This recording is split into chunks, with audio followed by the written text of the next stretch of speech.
What's up, guys? I'm BTC. A brand new patch today. This is going to be in the experimental mode, so these changes are not going to affect the regular quick play and the competitive matches for probably a week or so. And I hope you like nerfs because there are a lot of them. I mean, there are some other changes as well, but there's a lot of nerfs. So we'll start with those. The main big change with this patch is that they are nerfing almost all of the hit scan characters. Specifically, they're nerfing the medium to long range hit scan characters. So we're looking at Hammond, Ashe, Bastion, McCree, Soldier, Widow, and Baptiste. But then you have other characters like Tracer and Sombra who are also hit scan, but they're not getting changed. So it's just those ones that I listed. Those are the ones that are getting changed. So what they're doing is they're nerfing their damage across the board. And they're doing this by lowering the total amount of damage you have with the fall-off range. So, when you deal damage at a long distance in the current version of the game, your damage will be reduced down to 50% once you go past your normal fall-off range. But this change makes it so now you only do 30% once you get out of that range. I mean, look at how little damage McCree is doing. So, up close, you're doing a lot of damage. Far away, you do very, very small amounts of damage. So you're only doing 30% now at those longer distances. That is a massive, massive nerf to all of those hit scans that I listed. So that is a pretty big change. It's probably trying to make it so that projectile attacks are kind of on a little bit more of an even footing. Like, yes, they take a little longer to get to the long range, but you still do full damage when you actually get there. The next change is going to be for Bastion. This is a buff, and what they did was they reduced the weapon spread from 1.5 down to 1.2. So this means that when you just hold down the button, you're going to attack in a much smaller area than before. Now, this will make it so that you can hit more stuff at longer ranges. Of course, that fall-off damage change is going to make it so that you're really not doing any damage anyways. I mean, it's... you know, that's not a lot of damage at all. At closer ranges and at medium range, this spread reduction will definitely help Bastion, but the character is still garbage. Like, this is still one of the worst, possibly the worst character in the entire game. This character is absolute garbage. Do not use this character. It's a waste of time. I mean, I guess it's okay that they're trying to change the character. Like, yeah, we're gonna buff Bastion a little bit. It's like, okay, he's still garbage, and you still have, like, a 0.01% pick rate. But, you know, whatever. I mean, I get, okay, I guess. You went from being complete and total absolute garbage to complete and total absolute garbage with, like, a cherry on top, I guess. Okay, great. This doesn't do anything, who cares? Let's move on. Next up is a nerf for both D.Va and Echo, and this has to do with D.Va's ultimate, so it's not that part of it.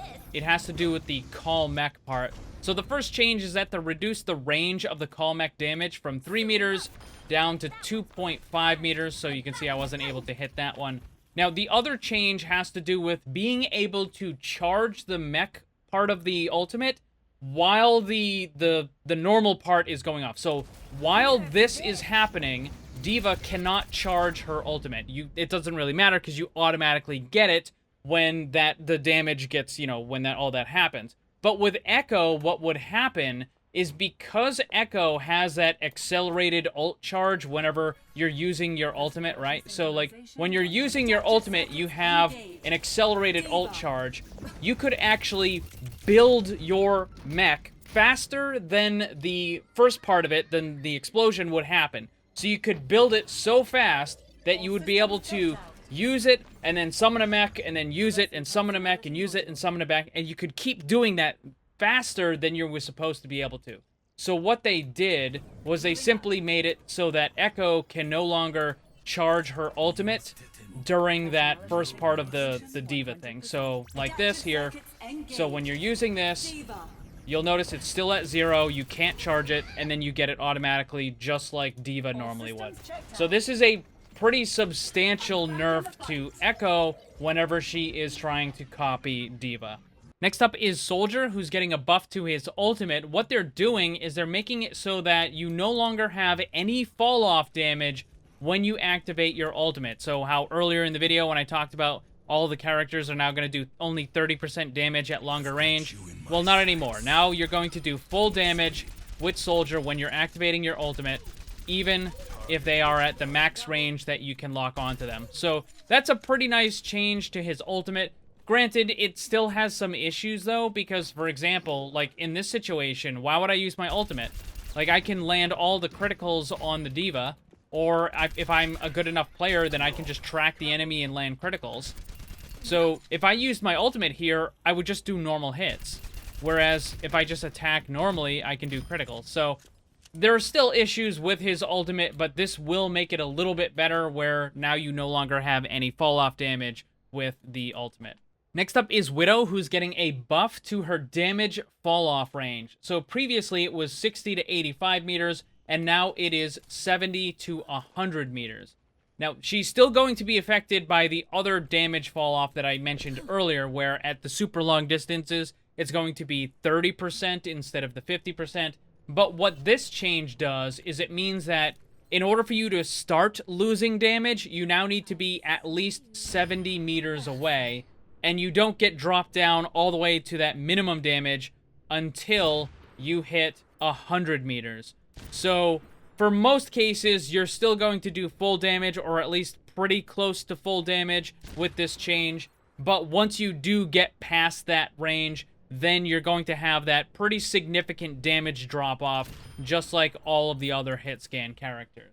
So there you go, guys. Those are all of the changes that are happening in this experimental mode. Again, really big damage nerfs for those hit scan characters, particular at the longer ranges. Echo's getting a pretty significant nerf. Nobody cares about the Bastion change. And you know, for Soldier and Widow, they're getting some nice little changes, but I don't know if it's going to completely offset the damage nerfs. Maybe for Widow it will, but Soldier, probably not. Another thing I want to quickly mention is that now that we have crossplay, I want to do some more testing with my hero concepts and also the Overwatch 2 5v5 dev build in the workshop and all that sort of stuff, because we have crossplay, and now there are going to be a lot more of you guys that'll be able to join the match and actually participate in all of this testing and stuff like that. And it should be really good, a lot of fun, and I don't know exactly when I'm going to be live streaming, but usually it's going to be somewhere around 5 or 6 p.m. Central Time is when I'll start, and I'll usually stream for a couple of hours. I don't know what day it's going to be or any of that sort of stuff, though, so just, you know, keep in mind that there'll be some live streams coming up soon, and just keep an eye out for it. But what do you guys think about all of these changes, all of the nerfs that we just got today? Let me know down below.